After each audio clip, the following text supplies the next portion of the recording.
अब आता है सबसे महत्वपूर्ण पार्ट इस रिपोर्ट का। जैसे आप रिपोर्ट में पेज देख पा रहे होंगे, प्रोफेशनल करियर गाइडेंस। करियर्स की बात करें तो आज एक स्टूडेंट के लिए सबसे बड़ा सवाल जो पैदा होता है, पहला तो आता है कि मुझे सब्जेक्ट कौन सा लेना है, और दूसरा सबसे बड़ा सवाल कि मुझे कौन से करियर्स में जाना है। आजकल आप देखते होंगे लाखों बच्चे पढ़ाई करके निकलते हैं, 12th करके निकलते हैं, लेकिन कितने हजारों में भी नहीं आते जिनकी एक परफेक्ट जॉब लग पाती है या फिर उस प्रोफेशन में पहुंच पाते हैं जिसमें उनकी एक ड्रीम होता है कि मुझे इसमें जाना है।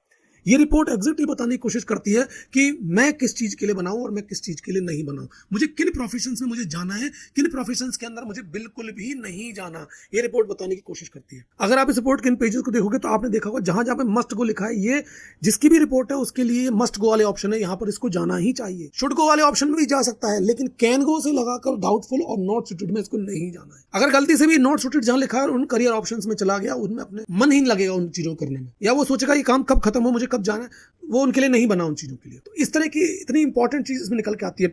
और आज की डेट में अगर मैं करियर ऑप्शंस की बात करूं, जैसे सब्जेक्ट के लिए मैंने बताया कि हम देखते हैं आसपास में, ऐसे हम करियर की बात करते हैं तो करियर के लिए हम हमारी सोच क्या होती है। करियर्स के लिए हम जब चॉइस करने की बात आती है तो हमारे पेरेंट्स हमें बताते हैं कि तुम ये करियर ऑप्शन ले लो, या हमारे फ्रेंड सर्कल बताते हैं लोग ये करियर ऑप्शन ले लो, हमारे रिलेटिव्स हमारे बताते हैं हमें ये करियर ऑप्शन ले लो, लेकिन वो अपने दिमाग के हिसाब से बताते हैं। करियर चूज करने के लिए नॉर्मली जो चीजें लोग करते हैं वो क्या करते हैं कि हम अपनी सोसाइटी में कुछ ऐसे लोग होते हैं जिनको हम सक्सेसफुल मानते हैं, सक्सेसफुल होते हैं वो लोग, उन लोगों के पास जाके उनकी राय लेते हैं, उनसे पूछते हैं कि आप बताइए क्या करना चाहिए बच्चे को। जैसे कि मान लीजिए मेरा एक दोस्त है, वो डॉक्टर है, मैं सोचता हूँ अपने बच्चे के लिए उससे अच्छी सलाह कौन देगा, तो मैं अपने बच्चे को लेके जाता हूँ उसके यहाँ और उनके पास पूछता हूँ, यार डॉक्टर साहब थोड़ी सलाह दो मेरे बेटे के बारे में कि मेरे बेटे को आगे करियर में क्या मतलब क्या करना चाहिए, कौन सा करियर ऐसा ऑप्शन होना चाहिए जो उसमें उसका फ्यूचर ब्राइट हो जाए। तो देखिए डॉक्टर साहब का 2 ऑप्शन है। यदि डॉक्टर साहब अपने प्रोफेशन से खुश हैं तो वो सबसे पहले आपको सलाह क्या देंगे, भाई साहब कुछ मत कराओ, आप तो उसको मेडिकल की पढ़ाई कराओ, मेडिकल डॉक्टर बना दो, बहुत अच्छी फील्ड है। अभी इसी सिनेरियो को पलट देते हैं, इसी सिक्के के दूसरे पहलू पे हम आते हैं। मान लीजिए जिन फ्रेंड के पास आप गए जो डॉक्टर थे, जो वो निगेटिव है अपने प्रोफेशन से, वो उनसे आपने पूछा कि बताओ यार डॉक्टर साहब कौन सा ऐसा प्रोफेशन मेरे बच्चे के करियर के लिए चूज करना चाहिए। अब मान लीजिए वो डॉक्टर साहब अपने प्रोफेशन से बहुत ऊब चुके हैं, उन्हें अपना प्रोफेशन बिल्कुल पसंद नहीं है, तो वो अपने सबसे पहले आपको क्या सलाह देंगे, सबसे पहली सलाह जो उनकी होगी कि आप तो कुछ भी करा लेना, कोई भी अलग फील्ड में भेजना, सब में फ्यूचर, लेकिन डॉक्टर मत भेजना, डॉक्टर मत बनाना बच्चे को। क्यों? बोले बहुत हेडेक है, बहुत इसमें टफेस्ट जॉब है, कोई टाइमिंग आवर्स कुछ नहीं है, कोई फ्यूचर नहीं। बोले डॉक्टर, बोले सब कुछ बना देना, डॉक्टर मत बनाना। यानी कहने का मेरा मतलब, लोग अपने हिसाब से अपनी दिमाग की सलाह से लेते हैं। ये नहीं कि मेरा सलाह कैसी होनी चाहिए, सलाह ये होनी चाहिए कि उस बंदे के अंदर कौन सा टैलेंट है, उस बच्चे के अंदर कौन सा टैलेंट है, उस व्यक्ति के अंदर कौन सा टैलेंट है, वो किस चीज के लिए बनाया, उसको गॉड ने कौन सा गिफ्ट देके भेजा। आज सोच के देखो, अगर सचिन तेंदुलकर के माँ बाप ने उसको अगर क्रिकेट में ना भेजा होता तो आप सोच सकते हैं वो क्या होता?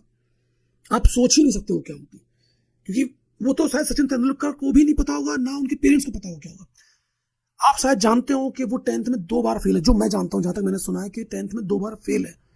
कितने ही क्रिकेटर हैं आपने देखा होगा, विराट कोहली, महेंद्र सिंह धोनी, जिन्होंने अपनी स्टडी को बीच में छोड़कर इस फील्ड में सक्सेसफुल हुए। अगर उनके पेरेंट्स, उनके फैमिली मेंबर्स उनका सपोर्ट नहीं करते तो क्या आज वो इस जगह पे होते? मुझे बताइए, सक्सेसफुल आदमी के लिए क्या जरूरी होता है? सक्सेसफुल आदमी के लिए डिग्री जरूरी होती है? सक्सेसफुल आदमी के लिए डिग्री जरूरी नहीं होती, उसकी स्किल्स जरूरी होती है, उसके अंदर गॉड गिफ्टेड टैलेंट क्या है वो बताओ। अब पहले ये समस्या थी कि हमें पता नहीं चल पाता था कि इस बच्चे में, इस व्यक्ति के अंदर कौन सा टैलेंट है, उस बच्चे के अंदर कौन सा टैलेंट है जिसको हम नर्चरिंग करें, जिसकी और जिसके बेस पे वो आगे बढ़े। लेकिन आज तो है, आज तो आपको दिख रहा है ना। तो आज की साइंस के युग में, जहां एआई का युग आ गया है, जहां पर आदमी को रिप्लेसमेंट की बात की जा रही है एआई से, उस जमाने में हमारे पास ऐसे ऐसे ऑप्शंस हैं जिनमें हम अपने ये जान सकते हैं कि मेरा बच्चा भी क्या अगला सचिन तेंदुलकर या अगला विराट कोहली बन सकता है क्या। और ये हम कब जान सकते हैं? बचपन से जान सकते हैं। आज मैं 4 साल की उम्र में जान सकता हूं कि मेरे बच्चे के अंदर वो काबिलियत है कि नहीं। देखिए सचिन तेंदुलकर के पेरेंट्स ने भी जब उसको भेजा होगा, महेंद्र सिंह धोनी के फैमिली मेंबर्स को डाउट तो रहा ही होगा।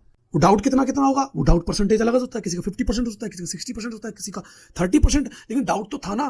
लेकिन आज अगर मैं आज के युग में बात करूं या आज के समय में बात करूं तो ये डाउट परसेंटेज बहुत कम हो गया है। तो मैं बार बार वही बात बोलता हूं, हर किसी को ये बात बोलता हूं, हर जगह जाके बात बोलता हूं, हर स्कूल में जाके बोलता हूं, हर टीचर से बात बोलता हूं, हर पेरेंट से बोलता हूं, हर स्टूडेंट से बोलता हूं, दुनिया में हर किसी से बोलता हूं कि अपने बच्चे के गॉड गिफ्टेड टैलेंट को समझो। नहीं दिखाई दे रहा तो आज की डेट में ऐसी चीजें हैं, ऐसी रिपोर्ट्स हैं जिनसे आप देख सकते हो। बनाओ अपने बच्चे को। आज सचिन तेंदुलकर के पढ़े लिखे होने से या उसको एजुकेटेड नहीं होने से, या मान लीजिए उसको बोलना नहीं आता, कोई फर्क पड़ता है? कोई क्रिकेटर है बहुत बड़ा, कोई फेमस स्टार है, कोई फिल्म स्टार है, फेमस, उसको बोलना चालना नहीं आता, उसको इंग्लिश नहीं आती मान लीजिए, लेकिन वो आप देश का नाम ऊंचा कर रहा है, तो आपको उस पर फक्र होगा कि नहीं होगा? होगा। अपने बच्चे के गॉड गिफ्ट को समझो। और अगर आप सोचते हो कि नहीं, हम मेरे बच्चे के अंदर, मेरे फैमिली के अंदर जो बच्चे हैं उनमें नहीं है किसी के अंदर, ऐसा आप गलत सोचते हो। हर बच्चा यूनिक है। जैसे मैंने पहले बताया था कि जैसे हमारे फिंगरप्रिंट्स यूनिक है, जैसे हमारा रेटिना यूनिक है, ऐसे ही हमारा फिंगरप्रिंट्स के बेस पर बनाई हुई रिपोर्ट भी यूनिक है, यानी हमारा ब्रेन भी यूनिक है। मेरा ब्रेन जो है, जो आज बना है, जो आज है, उस जैसा ना था, उस जैसा ना होगा, क्योंकि फिंगरप्रिंट्स ये बता रहे हैं कि जो न्यूरॉन्स हैं वो वही हैं जो मेरे ब्रेन के अंदर, जो मेरी रिजेस में, मतलब मेरे जो रेखाएं हैं उनमें दिख रहे हैं मुझे। रिपोर्ट के अगले पेज पर अगर हम जाते हैं तो रिपोर्ट के अगले पेज में हमें दिखाई देती है अपनी पर्सनालिटी की समरी। पर्सनालिटी समरी मतलब इस पर्सनालिटी समरी में ये लिखा होता है कि मेरी पर्सनालिटी में क्या क्या चीजें अच्छी हैं, क्या क्या चीज बुरी है, यानी पॉजिटिव क्या है, नेगेटिव क्या है। अब हम इसको थोड़ा सा डिटेल में टच करके चलते हुए चलेंगे। जैसे कि इसमें आप देख रहे होंगे, इसमें एक ब्रीफ इंट्रोडक्शन लिखा हुआ है मेरी पर्सनालिटी के बारे में। जैसे क्या, जैसे लिखा हुआ है कि एक एग्जांपल के रूप में ले रहा हूँ, पर्सनालिटी तो 4 होती हैं, लेकिन मान लीजिए ये पर्सनालिटी मेरी अगर है तो मेरे बारे में क्या लिखा हुआ है कि मुझे चैलेंज एक्सेप्ट करना पसंद है, मुझे एक्शन लेना बहुत पसंद है, मैं एक्शन लेता हूँ, मुझे टाइमली कोई काम करना पसंद है, मैं सिंसियर बहुत हूँ, मुझे आज़ादी से काम करने का अगर मौका मिला जाए और पर्सनल आज़ादी अगर मुझे मिले तो मैं चैलेंज को बहुत अच्छा एक्सेप्ट करता हूँ। लेकिन इसमें कुछ चीज़ें हैं जो नेगेटिव भी हैं।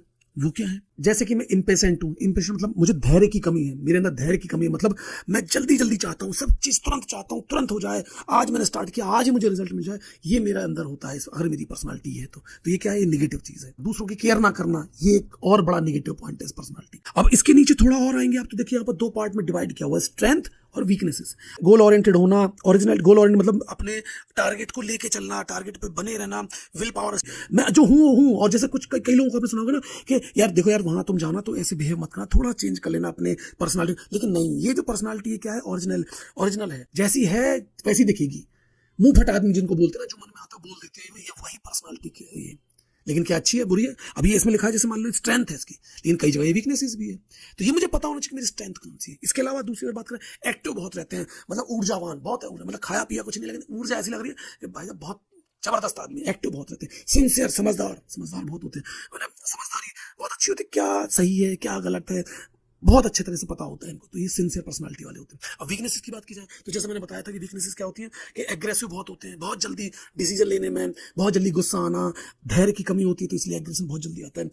ओवर कॉन्फिडेंस, कोई कुछ भी बोला, नहीं यार तुम ऐसा कर लो तो ज़्यादा अच्छा रहेगा, ये इस तरीके से कर लो, तो नहीं वो मानना नहीं है, अपना कॉन्फिडेंस, नहीं मैं करूंगा, ये मैं करता हूँ। कोई बिजनेस करने जाएंगे तो सुनना नहीं करना है, बस बिजनेस करने जाएंगे। तो ज्यादातर इस पर्सनालिटी के लोग क्या है, जब बिजनेस करने जाते हैं तो ज्यादातर टाइम ये होता है कि ये उस बिजनेस को में फेल हो जाते हैं। क्यों? क्योंकि एक तो सुनना नहीं, अपने मन के हिसाब से करना, अपने मन का करना, अपने दिमाग से करना, और ज़्यादा एक्सपेरिमेंट नहीं करना, धैर्य की कमी नहीं है, तुरंत करना, फास्ट करना, जल्दी करना। तो इस वजह से ये जो है बिजनेसेस में बहुत जल्दी एंटर हो जाता है। अब इसका सोल्यूशन क्या है? सोल्यूशन ये है कि अगर उसी काम को ये करते रहे तो इतने परफेक्ट हो जाएंगे तो इन जैसा कोई करने वाला नहीं, जैसे मैंने पहले ही बताया था। इंडिपेंडेंट रहना मुझे बहुत पसंद है, आज़ादी बहुत पसंद है, कोई रोक टोक नहीं चाहिए, इनके ऊपर कोई उंगली ना उठाए, ऐसा कर लो वैसा कर लो, कोई ज्ञान ना देना, ये ना जो करना है मन का करने दे, ये इन्हें बहुत पसंद है, जो कि नेगेटिव चीज़ है। क्योंकि अगर कोई सलाह कोई बड़ा अगर आपको बताएगा नहीं, अगर मान लीजिए कोई बच्चा है, अगर ये उसके अंदर चीज़ें हैं तो क्या होगा? वो अच्छी चीज़ है? नहीं, अच्छी चीज़ नहीं है, बुरी चीज़ है, ये जिद्दीपन है। अब ऐसे लोगों के साथ मार पिटाई कर लो तो क्या नेचर नहीं, पर्सनालिटी में चेंज कर सकते हो, नेचर में नहीं। ये चीज़ें कहीं ना कहीं फिर नेचर में आ जाती है पर्सनालिटी से हमारी। रिस्क टेकर बहुत होते हैं, रिस्क लेना बहुत पसंद है इनको, हर चीज़ में रिस्क लेना पसंद करते हैं, तो ये आगे भी बढ़ते हैं उस रिस्क से। जैसे हमने कहा, कहते हैं ना, जो व्यक्ति आगे वही बढ़ता है जो रिस्क बहुत ज्यादा लेता है। अब इसके अलावा और भी ऑप्शंस आते हैं, जैसे क्या इनके कौन से गोल्स होना चाहिए, जिन गोल्स के बेस पर ये आगे बढ़े, गोल क्या बनाना चाहिए जिंदगी में अपने वो। तो यहाँ पर लिखा हुआ है कि व्हेन कम्युनिकेटेड विद ईगर, इन लोगों से जब आप बात करो तो इन्हें डायरेक्ट बताओ, इन्हें फोकस वाली पॉइंट बताओ, मेन टॉपिक बताओ, इन्हें ज्यादा ज्ञान मत दो, इन्हें पूरी डिटेल मत दो, टॉपिक बता दो, लास्ट बता दो पॉइंट क्या है, ये सॉल्यूशन है, ये ऐसा है, पूरा ब्रीफली बात करो, ये बहुत अच्छे से समझ जाते हैं। तो ये लिखा होता है इसमें कि इन लोगों के साथ कैसे बात करना चाहिए। क्लासिक रोल्स, ये क्या बन सकते हैं, किसके लिए बने हैं, वो चीज लिखा है। इसके अलावा डिपार्टमेंट, कौन से ऐसे डिपार्टमेंट जिन डिपार्टमेंट्स के लिए बने हैं, जिनमें ये काम करेंगे, बहुत अच्छा हैंडल कर सकते हैं, वो चीज इस पेज में लिखी होती है। अब इसके बाद अगले पेज पे अगर हम जाते हैं तो ये आता है हमारा स्वॉट एनालिसिस। स्वॉट एनालिसिस की अगर बात की जाती है तो यानी ये जो पर्सनालिटी है, ये जो व्यक्ति है या व्यक्तित्व वाला व्यक्ति है, इसके अंदर स्वॉट यानी कि एस फॉर स्ट्रेंथ क्या है, डब्ल्यू फॉर वीकनेसेस क्या है, ओ फॉर अपॉर्चुनिटीज क्या है, और टी फॉर थ्रेट्स, रुकावटें कौन कौन सी जिंदगी में आएंगी इसके पर्सनालिटी की वजह से, वो इसमें लिखी होती है। अब इसमें 2 चीजें पॉजिटिव है, 2 चीजें नेगेटिव है। पॉजिटिव कौन कौन सी है? पॉजिटिव ये है कि मेरी स्ट्रेंथ क्या है और मेरे लिए अपॉर्चुनिटीज क्या कह सकते हैं और नेगेटिव क्या है जो मुझे थोड़ा ध्यान देना चाहिए, जिनका एक वीकनेसेस और एक थ्रेड्स। तो इसमें अगर आप पढ़ेंगे ध्यान से तो इसमें वही चीज लिखी है जो पहले पेज में थी कि विल पावर बहुत स्ट्रांग होता है और सिंसियर बहुत होते हैं, डिमांडिंग होते हैं, ये चाहिए वो चाहिए, लीडरशिप क्वालिटी के अंदर बहुत पसंद है, चैलेंजेस लव चैलेंजेस में बहुत पसंद है, चैलेंजेस को एक्सेप्ट करना, हाईली मोटिवेटेड ना, किसी को मोटिवेट करने की जरूरत नहीं, बहुत मोटिवेट रहते हैं, तो ये इनकी प्लस पॉइंट है। अब नेगेटिव पॉइंट क्या है? नेगेटिव एग्रेसिव बहुत है, एग्रेसिव गुस्सा बहुत जल्दी जल्दी आता है, डोमिनेंट दोनों को दबाना, दूसरों के बारे में बोल बार बार अरे इसको तो कुछ नहीं आता, ये तो ऐसा ही है, इसको मतलब दूसरों को डोमिनेट करना, दूसरों को दबाना, ये इनकी क्वालिटी होती है, अपने आप को सुप्रीम समझना, ये इनके अंदर एक नेगेटिव पॉइंट है। तो अब यहाँ पर अगर मुझे अपना पता हो कि मेरा ये पर्सनालिटी तो मैं क्या है, मैं इसको हटाऊंगा ना, मैं ये दूर रहूंगा, नहीं ऐसा अगर मैं करता रहूंगा तो क्या होगा, कल के दिन मेरी टीम में तो कोई जुड़ेगा ही नहीं, मैं अकेला रह जाऊंगा। अगर मैं ऐसे डोमिनेट करता रहूंगा, दूसरों की बात को सुनूंगा ही नहीं, अपना ही अपना बोलता रहूंगा, तो कैसे काम चलेगा। तीसरा आता है इसमें अपॉर्चुनिटीज। अपॉर्चुनिटी मतलब कि ऐसी कौन सी चीजें हैं जिनको करने में मेरा करियर बनेगा, मेरा भविष्य बनेगा, या मुझे करना चाहिए जिसमें जिनके लिए मैं बनाऊं। जैसे can convert resources to result. Resources यानी क्या, रिसोर्सेज बहुत सारे मिल जाती हैं, बहुत सारी चीजें मिलती हैं, वो रिजल्ट में कन्वर्ट करने की पावर रखते हैं। कोई भी काम छोटे लेवल से बड़े लेवल पे कैसे ले आना, बड़ा बिजनेस एम्पायर कैसे खड़ा करना है, वो इनके अंदर टैलेंट है इनके अंदर। और गोल्स को और कॉस्ट कॉन्शियस, मतलब ये इतने पैसे में इस काम को कैसे अचीव करना, ये बहुत अच्छा इनको आता है। इसके अलावा आता है आपका जो चौथा पॉइंट है वो थ्रेड्स। थ्रेड्स मतलब आता है कि रुकावटें कौन, कि लोगों के प्रति दबाव बना के काम कराना, अहंकारी होना, ये कुछ ऐसी नेगेटिव चीजें जो इनको बताती है। तो इस तरह से ये रिपोर्ट बताती है कि मुझे कौन सी चीज करनी है, कौन सी चीज नहीं करनी है, मुझे स्ट्रेंथ को अपना कैसे बढ़ाना है, वीकनेस को कम करना है, ये सब चीजें। रिपोर्ट के अगले पेज पे जो है वो है रिलेशनशिप के ऊपर। रिलेशनशिप यू एंड अदर्स, आप और आपके रिलेशनशिप के ऊपर। अब मान लीजिए मेरे पास ये पेज है, तो इसमें मेरी रिलेशनशिप के साथ में बाकी जो 4 और पर्सनालिटी उनके साथ में कंपेयर किया हुआ है कि जो पर्सनालिटी बाकी है उनके साथ में यदि मैं बिजनेस करूंगा या मेरी मान लो वाइफ बनती है तो कैसे रहेगा। देखिए आज के ज़माने में अगर हम बात करते हैं, यदि आप किसी से बिजनेस करते हैं या किसी से शादी करते हैं तो क्या होता है। देखिए बिजनेस तो ऐसा है कि चलो बिजनेस आपने किया, आपसे नहीं बिजनेस में पट रही है उससे सामने वाले से, तो आप क्या करोगे, चलो अलग हो जाते हो आप बिजनेस पार्टनरशिप। इसमें आपका लॉस क्या होता है, चलो ठीक है लॉस भी मानते हैं, मानसिक लॉस होता है, लेकिन धन का बहुत बड़ा लॉस होता है। और आप हो भी जाते हो, चलो आराम से, आपने एक एग्रीमेंट पहले से साइन करके रखा हुआ है, तो उस बेस पे आप, क्योंकि पता है बिजनेस में होता है। लेकिन जब शादी करने जाते हो, शादी में कोई ऐसा एग्रीमेंट कराते हैं आप? नहीं कराते। शादी क्या बार बार होती है? अरे हमारे धर्मों में तो बोला जाता है कि शादी तो एक बार होती है, जन्म जन्म का रिश्ता है, 7 जन्मों का रिश्ता है। लेकिन आज वो 7 जन्मों का रिश्ता कितना टूट रहा है, कितने चल रहे हैं वो 7 जन्मों के रिश्ते। उसका सबसे बड़ा रीजन यही है कि हमें पता ही नहीं सामने वाले कौन कैसा है। हम जाते हैं किसी लड़की को देखने, किसी लड़के को देखने, बस 2-4 घंटे उसको देखा और शादी कर ली होती है। अरेंज मैरिज और लव मैरिज पे जाते हैं, लव मैरिज में शादी की, लव मैरिज में शादी में हम जब जाते हैं तो काफी दिन, काफी महीने, काफी साल साथ में रहे, उसके बाद हम शादी करते हैं तो उसके बाद टूटती है। और कहा तो ये जाता है कि सबसे ज्यादा शादियां टूटती हैं, वो लव मैरिज सबसे ज्यादा टूटती है। तो लव मैरिज क्यों टूट रही है जब इतने दिन साथ में रहे? तो उसका रीजन ये है कि जब तक शादी नहीं हुई थी तब तक उन कपल्स को आपस में दूसरे की इच्छाओं का सम्मान करना, जो चीज मेरी पर्सनालिटी में नहीं उसके बावजूद अपोजिट जाके उसका सम्मान करना, वो चीज जो मुझे पसंद भी नहीं आ रही तब भी मैं सामने वाले की खुशी के लिए कर रहा हूँ, वो करता था। लेकिन जैसे ही मेरी शादी हो गई तो अब क्या होगा, अब तो शादी हो गई ना, अब थोड़ी छोड़ के जाएगी या छोड़ के जाएगा मुझे, तो क्या करने लगते हैं, फिर आते हैं हम अपनी पर्सनालिटी में एक्चुअली, या फिर आते हैं अपने एक्चुअल नेचर में, फिर होती है तकरारें और फिर होते हैं डिवोर्स और फिर होते हैं बिजनेस, जैसे बिजनेस बंद हो जाते हैं, बिजनेस खत्म हो जाते हैं कई सालों के, या कई सालों की शादियां खत्म हो जाती हैं। आज के जमाने में कुंडली ना मिला है, कुंडली मिलाने से अच्छा है इस रिपोर्ट के इस पेज को मिलाएं आपस में, देखें ये मेरी पर्सनालिटी में मेरी पर्सनालिटी है और सामने वाले की रिपोर्ट का ये पेज निकालें और उसके बाद उसकी पर्सनालिटी से मैच करें कि उसकी पर्सनालिटी कौन है और उसके साथ मेरे बिहेवियर कैसे रहेगा। जैसे कि एग्जांपल के तौर पे मैं देखता हूं, मान लीजिए मेरा नेचर ये वाला है, ये जो ईगल बना हुआ है, मान लीजिए मैं एक एग्जांपल के रूप में, ये ईगल बना हुआ है, ये मेरा नेचर है और मेरी वैसे ही पर्सनालिटी वाले से मेरी शादी होने जा रही है, तो क्या होगा, both will have conflict of the situation that calls for control. अब देखिए इसमें दोनों नियंत्रण के लिए, दोनों नियंत्रण चाहते, क्यों, दोनों लीडर है, दोनों कहेंगे मैं सही हूं तू गलत, मैं सही हूं तू गलत, दोनों आपस में इस बात पे करेंगे। तो अगर किसी ने कंट्रोल नहीं दिया तो वो उसके लिए क्या हो जाएगा, ईगो पॉइंट, वो उसके लिए बहुत बड़ा ईगो पॉइंट बन जाएगा। तो मेरी पर्सनालिटी के साथ में कौन किस तरह मैच करेगा, मुझे किस साथ बिजनेस करना चाहिए, किस साथ नहीं करना चाहिए, वो चीज़ इसमें पता लगती है।